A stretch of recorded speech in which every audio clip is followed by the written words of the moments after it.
Mana hozir bir kishi kelib so'radi. Bolasini biz qaytargan ekanmiz, xatna qilmasdan. Hozir siyishida qiyinchilik bo'layotgan ekan. Shu borada bir ikki maslahatlar beramiz.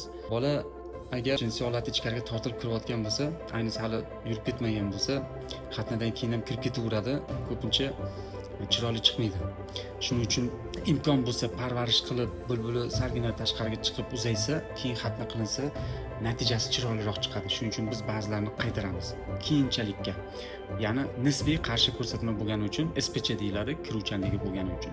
Ammo ba'zi bolalarni siyishi kamayganda bu yoz tufayli, ba'zi bir yallig'lanish tufayli reflektorni bo'lishi mumkin. Ularni biz konsultatsiyaga yozamiz va batafsil qanday qilib parvarish qilish kerakligini o'rgatamiz va bu muammo ketadi.